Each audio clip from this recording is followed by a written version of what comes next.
नमस्कार, मैं Abhijeet Sinha and welcome to my YouTube channel back from the jaws of danger. आज का देखिए, मैं कोशिश ये करता हूँ कि कभी भी अपना एक वीडियो डालूँ ना, उसके साथ कोई ना कोई इन्फॉर्मेटिव चीज़ वाइल्ड लाइफ की डालूँ। और कल भी मैंने डाली थी, इसके पहले वाले वीडियो में भी कूनों की एक डेथ की, और आज भी मैं बड़ी सैड एक न्यूज़ है मेरे लिए, क्योंकि मैं दुधवा जाता रहा था। आज एक बड़ी खराब खबर आई कि एक और तस्कर दुधवा में आपस की फाइटिंग की वजह से गुजर गया। और ये जो इसके और करीब 15 अप्रैल को एक महीना पहले एक मादा मरी थी, जो वो इन्फेक्शन, यूट्रस के इन्फेक्शन से मरी थी।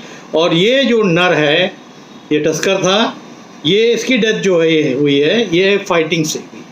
कि आपस में जो एलिफेंट्स आपस में फाइट करते हैं, उससे उनकी डेथ हुई है। तो ये जो किस्सा मैं आपको बता रहा हूँ, ये है सथियाना रेंज का, जो दुधवा में पड़ता है।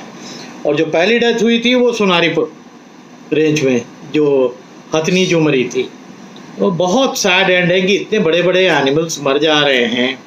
अब इन फाइटिंग में तो आप कुछ नहीं कर सकते, फॉरेस्टर्स क्या करेंगे। और उसकी तो इतनी बुरी हालत हुई थी, मैं आपको उसकी फ़ोटो भी डालूंगा, कि काफ़ी चीज़ें पंक्चर कर गई थी। सेवरल पंक्चर वुंड्स थे जो विजिबल थे उसके कैरकस में, जिसमें उसके हार्ट के अंदर भी होल हो गया था। और ये वाइल्ड एलिफेंट्स में होता है अक्सर, ठीक है। उसकी रिब केज भी रैप्चर हो गई थी। ये जो साइड है, यहाँ से घुसा दांत, कोई बड़ा मेरे ख्याल कोई बड़े हाथी से इसकी फाइट हुई थी। और ये जो हाथी है जिसकी डेथ हुई थी, इसके जो टस्क थे थोड़े छोटे थे, तो ये जाके कहीं भिड़ गया होगा बड़े हाथी से किसी भी रीज़न से। जो रीज़न होता है वो मोर ओवर यही रहता है कि भाई अगर वो ब्रीडिंग के टाइम पे आते हैं और हथनी को पाना चाहते हैं, और फिर इनको जो हर्ड है इनको हकाल देता है, और बड़ा वाला जो डोमिनेंट मेल होता है एलिफेंट, वो जो यंग मेल होते हैं उनको अक्सर हकाल देते हैं, जो भागने से डरते नहीं हैं, फिर ऐसा नतीजा होता है।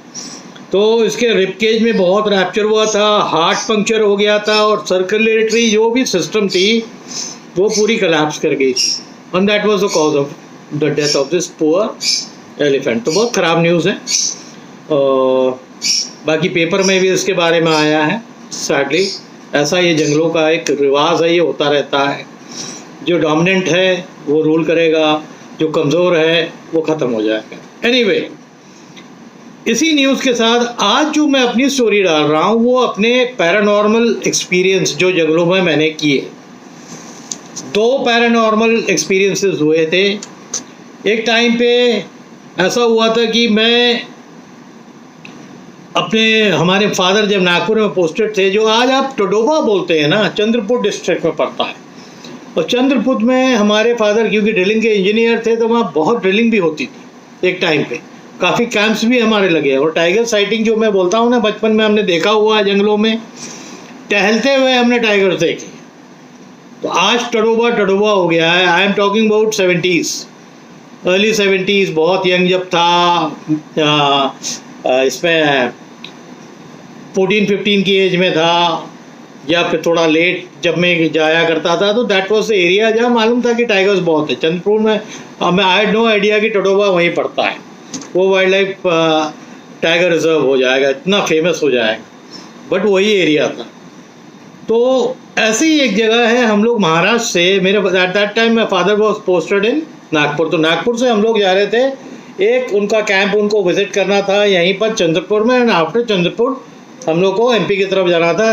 There is a place called Balaghat in MP. तो वहाँ पहुँचते हम लोग को रात हो गई। जीप से जाया करते थे, जैसे मैं अक्सर बताता था, वो विलीज की जीप होती थी, पीछे ट्रेलर होता था, उसमें राशन पानी सब बंधा रहता था फैमिली का। कभी मेरे भाई होते थे साथ में, कभी सिस्टर भी आ जाती थी छुट्टी में, बाकी मदर फादर तो रहते थे। अमूमन जीप में ड्राइवर के साथ मदर फादर आगे वाली सीट में रहते थे, पीछे वाले में एक ऐसी वाली सीट लगा दी जाती थी जिसमें हम लोग भाई बहन शेयर करके बैठते थे, और पीछे ट्रेलर होता था, ट्रेलर में सामान बंधा रहता था। तो जब बालाघाट पहुँचे, रात हो गया, तो वहाँ फादर की बुकिंग थी पहले से। बालाघाट में एक फॉरेस्ट का रेस्ट हाउस था, उसमें बुकिंग थी, तो उसमें हम लोग रुक गए। तो उसमें 2 ही कमरे थे। वो ब्रिटिश टाइम का बना हुआ फॉरेस्ट रेस्ट हाउस था and I have no idea कि क्या है क्या नहीं है। जब रात हो गई तो ये बात हुआ कि वहाँ पर चौकीदार को शायद खबर कर दी गई थी, तो उसने डिनर तैयार किया, सर्व किया। और जंगलों में क्या होता है कि फिर आपको जब नींद आ जानी है और अगले दिन फादर को कोई कैंप विजिट भी करना था, और मैंने जैसे पहले के कई वीडियोज़ में बताया कि अक्सर ये होता था कि थोड़ा अगर वो डीप जंगल्स में जाते थे तो हम लोग को अक्सर रेस्ट हाउस में छोड़ देते थे कि भाई आप रेस्ट करिए और मैं अपना एक चक्कर लगा के आ जाऊंगा। डिनर हो गया, फादर मदर एक कमरे में चले गए, मैं था, मेरा भाई था, हम लोग एक कमरे में आ गए। और बड़ी उसकी रूफ थी बहुत ऊंची, क्योंकि वो ब्रिटिश लोग गर्म एरिया था, ये सब देख के प्लान करके वो जो रेस्ट हाउसेस बनाते थे। और ऊपर खपरेल था और लकड़ी का बेस था उसका, उसके ऊपर खपरेल था। खैर नींद आ गई, खाना ना खाया, थके हुए थे, ट्रैवलिंग करके आए थे, नींद आ गई थे। सडनली 12:30-1 बजे तक मेरे को लगा कि कोई ऐसे ऊपर से छत से ऐसे खटखटा रहा है, छत से आवाज़ आई। तो जो मैं उठा, माँ भाई तो हमारे बिल्कुल बेहोश सो रहे थे, छोटे वाला भाई। मैं उठा, मैं ऊपर की तरफ देखा और टॉर्च हमारे पास हमेशा होता था, तो टॉर्च मैंने मारा। तो जैसे मैं टॉर्च मारूँ ना, वो आवाज़ बंद हो जाए।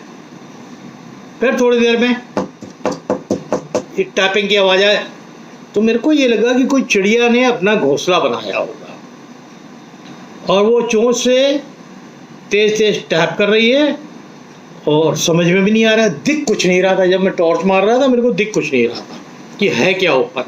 कोई लकड़ी के प्लैंक्स थे जिसके ऊपर फिर वो लगा के, बेस लगा के उन्होंने खपरेल का वो बनाया हुआ था। तो करीब 10-12 मिनट जब ये चल गया ना, तो नींद कहाँ से आने वाली है। अब ये समझ में नहीं आ रहा था कि क्या चक्कर है।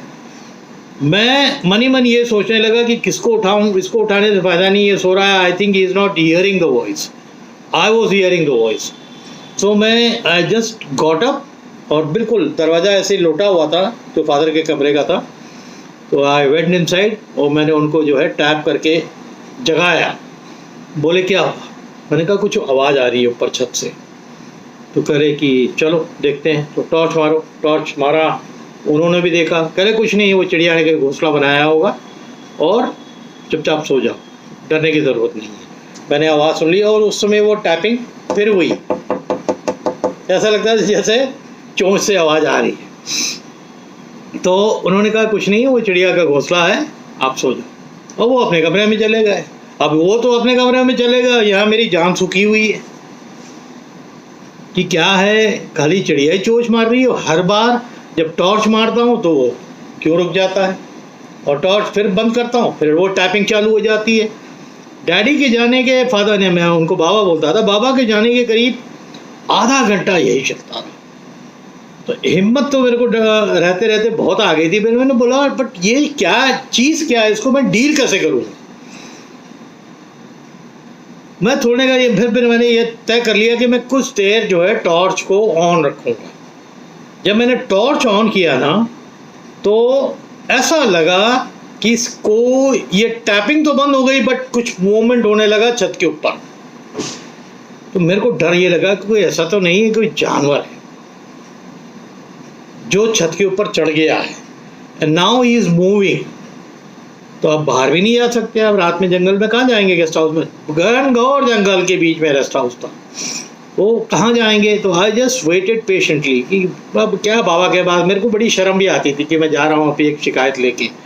तो आई जस्ट वेटेड कि देखते हैं क्या होता। वो धीरे धीरे इधर से आ रही थी, बिल्कुल जो हम लोग का बेड, मेरा बेड ये है, और ये आवाज़ एकदम ऊपर से साइड से आ रही थी। धीरे धीरे ये ऐसे ऐसे ऐसे it started moving out toward the left side of my room. और वो आवाज़ जाके फिर थोड़ी देर थम गई। फिर टॉर्च मैंने जब ऊपर मारी, फिर वही आवाज़ ठक ठक की हुई। बहुत डर लगा मुझे, और मैं कुछ बोल भी नहीं पा रहा। बाबा के पास दोबारा जाने की हिम्मत भी नहीं है। नींद कहाँ से आएगी, मेरे को तो पसीना आने लगा बिल्कुल लेटे लेटे। Anyway I was very lucky कि ये सिलसिला करीब 4:30-4:45 बजे तक चलता रहा। फिर अर्ली मॉर्निंग जब पाँव फटने का टाइम होता है, वो चिड़िया बोलना चालू हो जाती हैं, वो चालू हुआ। मैं चुप, मेरे बहुत डर भी लग रहा था, बट मैंने कहा कि दरवाज़ा खोल के ऐसी की तैसी मैं बाहर जाता हूँ। चौकीदार का जो आउट हाउस होता था वो बाहर होता था, हमेशा ये ब्रिटिश लोगों ने बना के रखा हुआ था। तो फिर वहीं से मैंने आवाज़ लगाई। जब मैंने आवाज़ लगाई तो मेरे my father and my mother they got up. बोले कि इतनी सुबह तुम क्यों आवाज़ लगा रहे हो? मैंने कहा खाली कंफर्मेशन के लिए कि ये आवाज़ क्या थी, क्योंकि बाबा आप तो चले गए थे और मेरे को वो आवाज़ रात भर परेशान करती रही और मैं आई कुड नॉट स्लीप।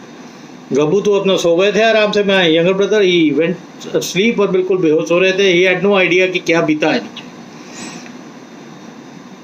तो ये बात आई गई हुई गई। तो चौकीदार आया तो मैंने बोला कि मैं आपके पास आ रहा हूँ कुछ। बाबा ने कहा कि हम लोग थोड़ा सोते हैं, फिर हमको बोलना चाय जब बन जाएगी तब हमें उठाएंगे। तो मैं चला गया किचन की तरफ। थोड़ा सा अंधेरा था, डर तो बहुत लगता है क्योंकि अगल बगल जंगल रहता है। तो फिर भी वो क्या डिस्टेंस होगा वहाँ से किचन का, 30-35 फीट मीटर मान के चलिए, इतनी दूर था। वहीं उसका किचन था, वहीं खाना बनाता था, बगल में उसका रूम था। तो मैंने पूछा कि रात में मैंने ये एक्सपीरियंस, मैंने आई टोल्ड हिम कि मैंने ये एक्सपीरियंस किया। कहने साहब ऐसा है कि अगर आप किसी को नहीं बोलेंगे तो मैं आपको बताता हूँ। हमने कहा हाँ बोलो, क्योंकि मैंने सब बताया कि खटखटाने जैसी आवाज़ आती थी और जब मैं टॉर्च मारता था आवाज़ बंद हो जाती थी। फिर खटखटाने की जैसी आवाज़ आती थी, फिर मैं टॉर्च मारता था वो बंद हो जाती थी। तो मैंने फादर को भी बोला, फादर भी ने बहुत कैजुअली ले लिया इस चीज़ को, कुछ नहीं है, कुछ चिड़िया है जो चोंच मार रही है। कहने साहब ये एक्सपीरियंस आपने ये सुना है और कुछ लोग जो पहले आए थे उन्होंने भी इसी कमरे में ये एक्सपीरियंस किया है, हालांकि वो सेकेंड रूम में ये आवाज़ नहीं जाती। तो हमने कहा क्या भला है ये? कहने कि एक कहावत है कि यहाँ पर किसी ब्रिटिश राज में किसी की डेथ हो गई थी इसी रूम के अंदर। तो वो सच है कि झूठ है मेरे को नहीं मालूम। वो कहते हैं कि वो कभी कभार कुछ समय होता है साल में कि वो जो भी उनकी आत्मा है वो प्रकट होती है, वो छत पे आती है और वहाँ से फिर वो इस तरह की खटखटाहट करती है और डिस्टर्ब करने की कोशिश करती है कि जो नीचे सो रहा है। तो वो एक्चुअली था ये कि ये मेरा रूम था, आप इस रूम में कैसे हो? अब ये बात जब उसने मेरे को बताया, जो वहाँ का खानसामा था, तो मेरी तो मेरा रूह क्या काँप गई, हवा हो गया बिल्कुल कि अगर एक रात और रुकना है तो फिर एक रात मेरी बर्बाद जाएगी। मेरी बात को डैडी यकीन नहीं कर रहे हैं, बोल नहीं सकता। मेरे अंदर की हिम्मत इतनी रहती थी कि I could not share this. But अभी तो मेरे को फैक्ट पता लग गया था कि यार ये कई आत्मा वाला मामला है, कि इसने ये बता दिया कि यहाँ पर कोई था जिसकी डेथ हो गई थी ओल्ड एज की वजह से। और कभी कभी ये चीज़ कुछ ही लोगों को सुनाई देती है, कुछ को नहीं सुन देती। विजिटर्स आते रहते हैं, बट ये शिकायत ये पर्टिकुलर महीने के टाइम पे ये आता है। अब उसका क्या रीज़न है, नो वन न्यू।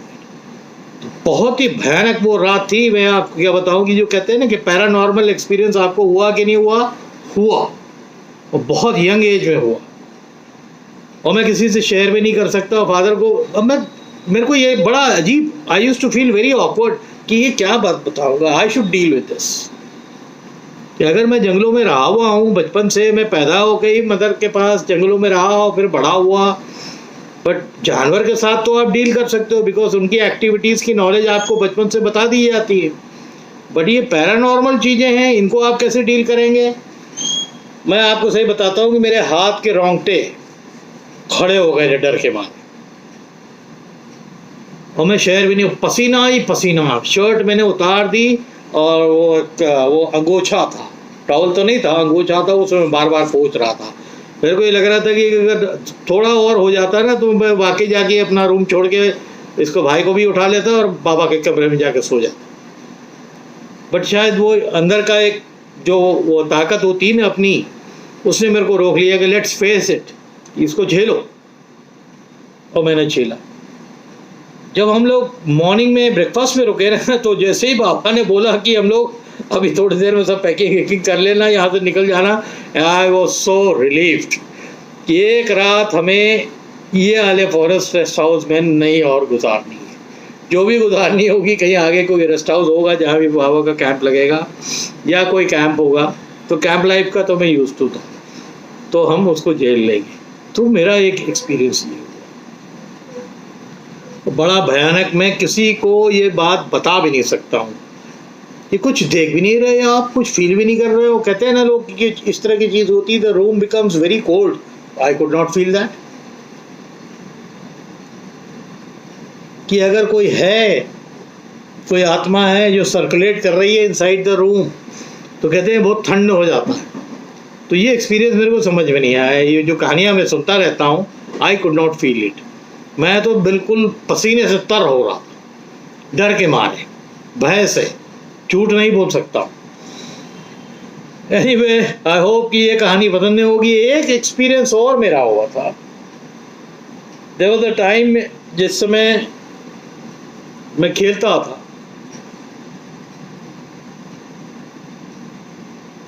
खेलने गया हुआ था। खेलने के साथ साथ रात में कोई मैच था, डे नाइट मैच था, और जहाँ मैं ठहरा हुआ था मेरे पास टीवी नहीं था।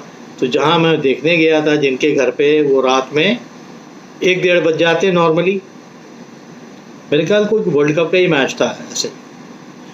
तो वो ख़त्म हो गया। अब मैं इकलौता आदमी था, जहाँ मेरा कमरा था ना, वहाँ से मेरे को जहाँ जाना था वो करीब करीब वहाँ से 200-250 फुट नीचे आना पड़ता था। फिर वो कमरा था फॉरेस्ट रेस्ट हाउस का, वहाँ मेरे को रुकना था।